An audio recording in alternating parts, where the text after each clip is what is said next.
tous, bienvenue sur la chaîne. Alors aujourd'hui on va essayer encore une fois de faire un peu d'exercice tout simplement scientifique si je puis me permettre. Donc encore sur quelque chose de licence première année, peut-être un petit peu terminale, donc ce sera de la physique, sur la cinématique. Alors la cinématique c'est tout simplement l'étude on va dire du mouvement, de la vitesse, de l'accélération d'un point, en tout cas à ce niveau-là. Donc ça c'est ce qui s'appelle d'ailleurs la cinématique du point tout simplement. Alors je vous propose quelques exercices, on verra combien on en fait, j'en sais rien, en fonction de combien de temps ça prend, là j'ai pas forcément beaucoup de temps, donc on verra bien. Alors en premier exercice, donc par exemple un puits. Alors un puits, donc tout simplement, hop, on va essayer de réduire légèrement tout ça. Alors je vais me déplacer. Donc un puits, il faut bien situer l'idée. C'est hop, comme ça. C'est un beau puits. Mais bon bref, surtout vous avez cette corde qu'on va considérer comme droite sur le puits. Alors ici on pose un axe Z. Donc ça va nous permettre potentiellement de faire quelque chose. Alors on nous dit quelque chose, c'est qu'on va lancer un puits tout simplement. On va lancer un caillou, donc qu'on peut supplier à rouge, donc qui va faire quelque chose comme ça. Alors qu'est-ce que l'énoncé nous propose en plus? C'est que la position du caillou suit la loi horaire Z de t, qui sera donc égal à 5t carré plus 4t moins 1 mètre évidemment. Alors on nous propose de calculer les lois horaires de la vitesse et de l'accélération. Alors on rappelle que v de t c'est tout simplement la dérivation de z de t en fonction du temps. Ce qui nous permet d'établir assez facilement notre v de t, tel que dérivée de 5t carré, on est donc à 10t, dérivée de 4t, on est à 4, voilà. Moins 1 est une constante, on a donc plus ou moins, comme vous voulez, 0. Ici on n'est plus en mètres, mais bel et bien en mètres par seconde moins 1, qui est l'équivalent de ce dt finalement. Maintenant, pour calculer l'accélération, c'est exactement le même type de calcul, c'est-à-dire une dérivée, mais cette fois-ci de la vitesse en fonction du temps. On peut aussi dire que c'est la dérivée seconde de notre position. Ok. Alors on redérive encore une fois notre terme ici, ce qui nous permet d'obtenir notre accélération qui sera une constante égale à 10. Cette accélération est constante. La deuxième partie de l'énoncé nous demande qu'est-ce qu'on peut déduire donc de ce mouvement. Alors l'accélération est constante.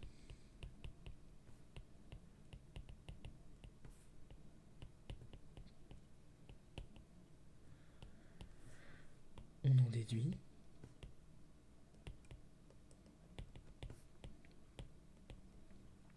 que le mouvement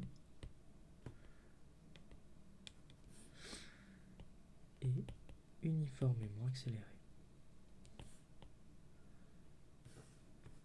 C'est-à-dire qu'il garde en permanence la même accélération. En l'occurrence, il est même en soi rectiligne. Donc voilà. On pourrait rectiligne le rajouter ici. Ça forme effectivement juste une ligne droite, même si ici elle est verticale. Maintenant, on nous propose de déterminer à l'instant initial t qui est égal à t0, aussi égal à 0 bien sûr, la position initiale, et ainsi que la vitesse initiale et l'accélération initiale.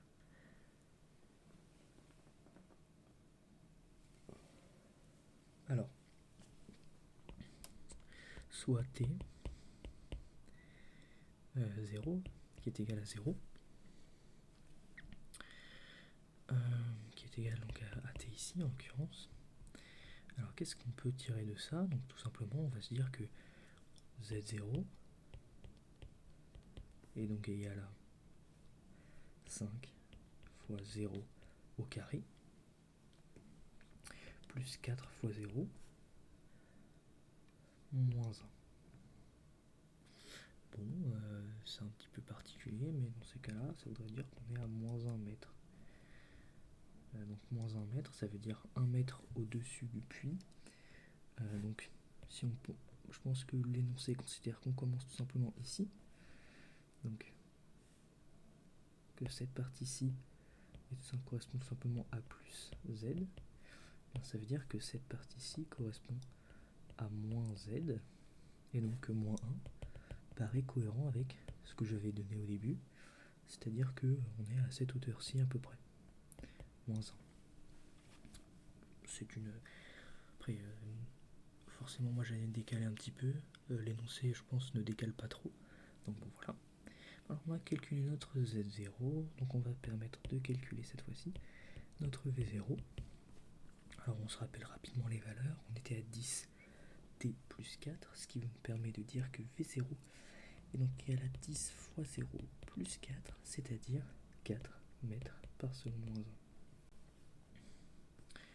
1. Encore une fois avec l'accélération, cette fois-ci c'était une constante. Alors cette constante, on ne peut pas la modifier malgré notre t qui est égal à 0, car pour tout t, cette accélération vaut 10. Elle vaut dit quoi? Elle vaut 10 mètres par seconde moins 2. Eh bien parfait, on a nos valeurs. Bon. Nos valeurs, hop. Et voilà. Alors on nous propose aussi de calculer la hauteur de ce puits, de la margelle du puits. Faut que j'aille vérifier la définition de margelle, je pense. Même si j'ai ma petite idée. Qu'est-ce qu'ils veulent exactement savoir? Je pense que je suis pas tout à fait sûr. Margelle. Ouais, donc c'est bien ce que je pensais. C'est donc la hauteur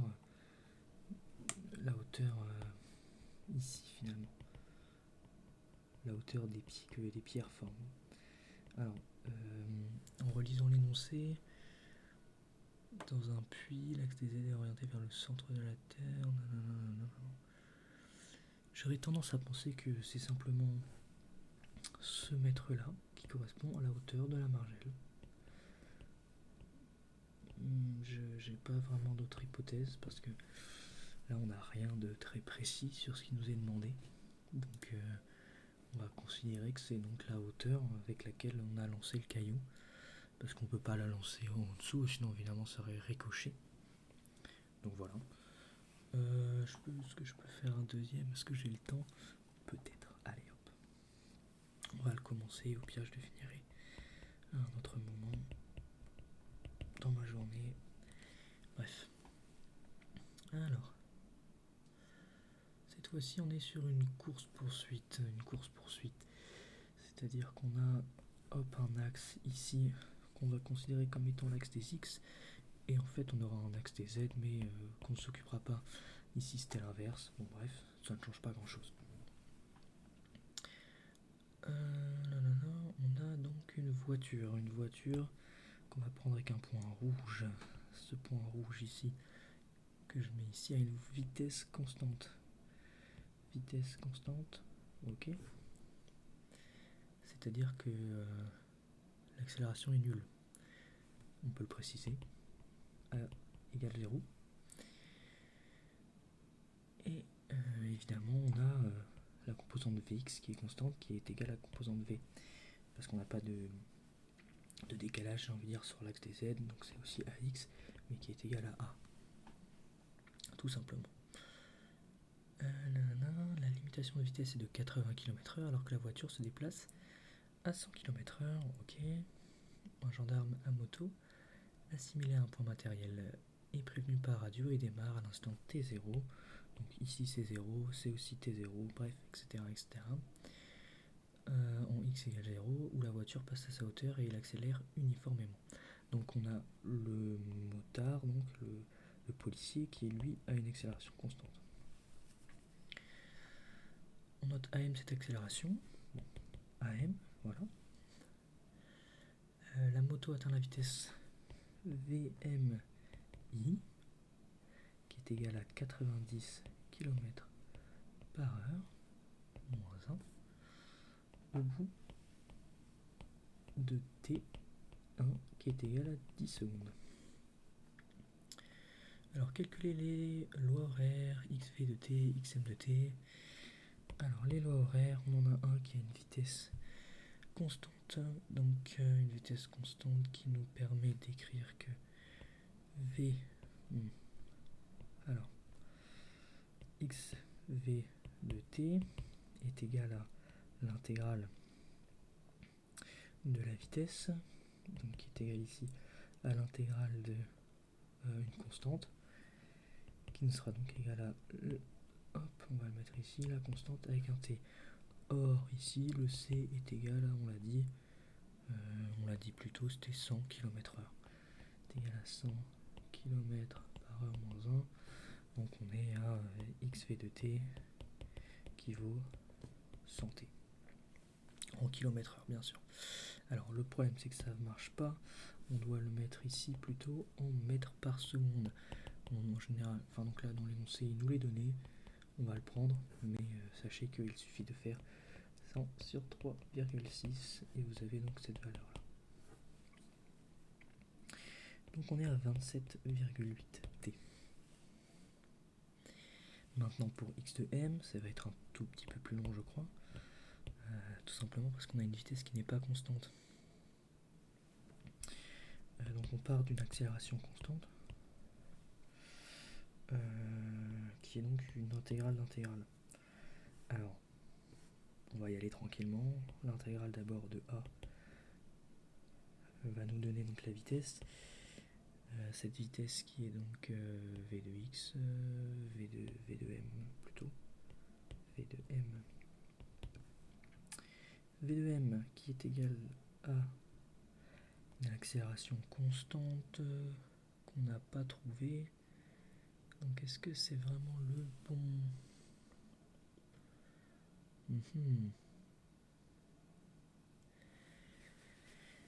oui, bon, est-ce que c'est vraiment le bon, j'allais dire le bon truc, bon bref. On arrive donc à une constante A, donc une constante T plutôt, plus notre V0 qui est égal à 0, ce V0 là. Donc seulement égal à C de T. Maintenant on réintègre C de T, ce qui nous donne concrètement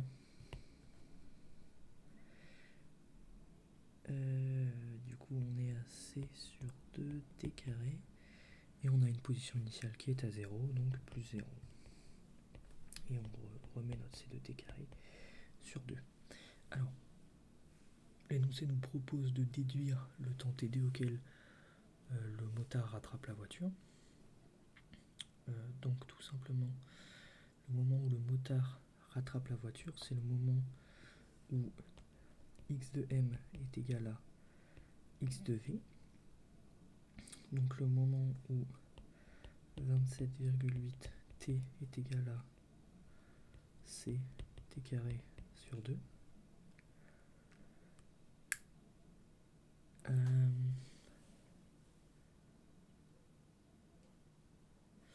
Je me demande s'il ne faut pas déduire c d'abord. Peut-être que c'est le plus malin quand même. Bon, c. Qu'est-ce qu'on a? On a que en 90, donc en 10 secondes plutôt. Si on veut prendre T1 qui est égal à 10 secondes, ça veut dire qu'on a... mais non, c'est même celui d'au-dessus.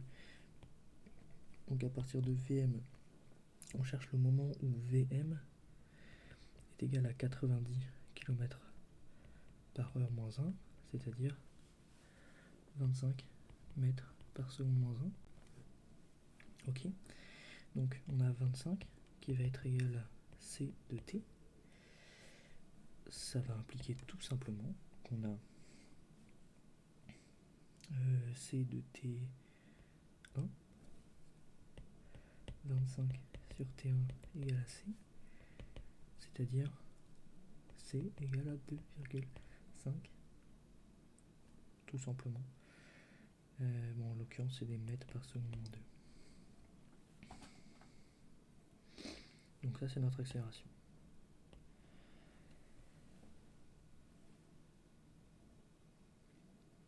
Je vérifie, mais il me semble pas qu'il y ait forcément de problème. Bon, bref. Du coup, le moment où x de m est égal à x de v, ça implique qu'on a 2,5 t carré plus 27,8 t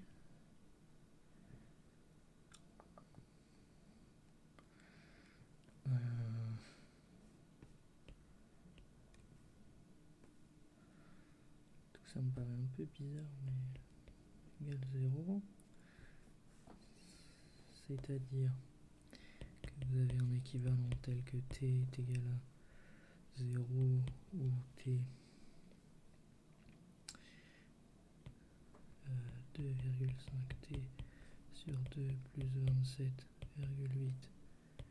est égal à 0. Est-ce que j'ai pas oublié un moins quelque part? Si, c'est moins ici, c'est moins ici. Donc, vous avez soit t qui est égal à 0, bon, pas possible, donc on va aller directement sur l'autre équation, c'est-à-dire qu'on a moins 2,5 t sur 2 plus 27,8 qui est égal à 0, c'est-à-dire que vous allez avoir t est égal à 27 moins 27,8 sur moins 2,5 fois 2. Alors, il faudrait que je fasse le calcul. Hop, parfait, j'ai ma calculatrice juste à côté. Donc les moins, évidemment, s'annulent ici. On va avoir du coup 27,8 sur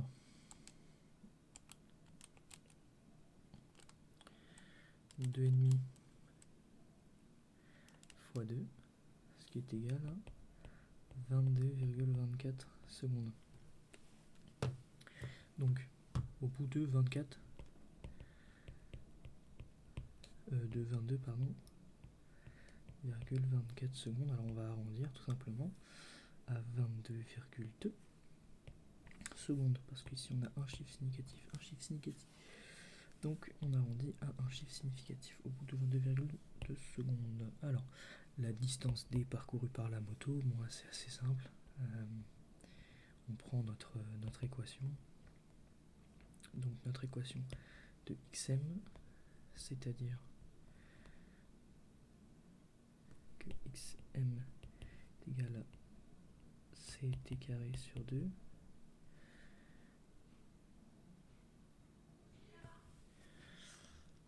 voilà.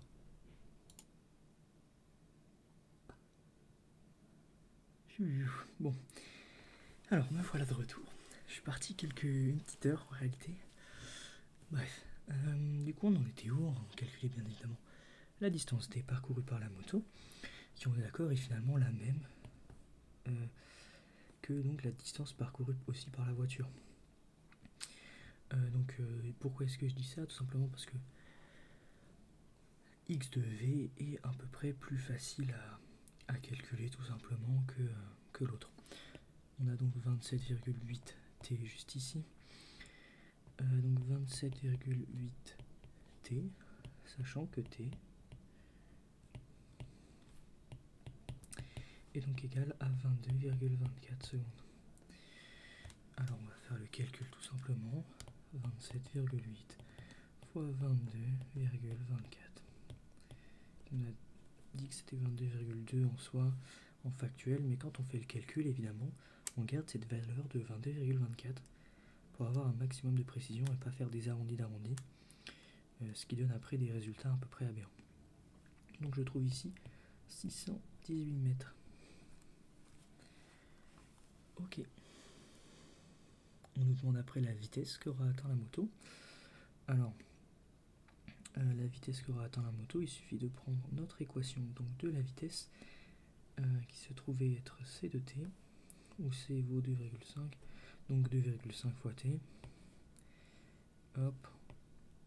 Alors 2,5 multiplié par donc t, qui encore une fois vaut 22,24, ce qui va donc être égal à 2,5 fois 22,24, 55,6 mètres par seconde moins 2, c'est tout simplement énorme. C'est ce qu'il nous demande d'ailleurs de faire, donc de commenter. Alors pour passer ces mètres par seconde moins 2, donc ces mètres par seconde moins 1, pardon, en km heure, pour vous rendre compte vraiment à quel point c'est énorme, il suffit de faire ici 1 fois 3,6, donc vous avez votre 55,6 multiplié par 3,6, qui va donc être égal à 200 km par heure moins 1. Voilà, alors c'est un chiffre assez aberrant quand même, sachant qu'on sait que la limitation de vitesse est à 80 km/h. Bon, monsieur le policier est un petit chauffard. Je vais m'arrêter là pour aujourd'hui, je vous remercie de m'avoir écouté. Merci beaucoup. Au revoir.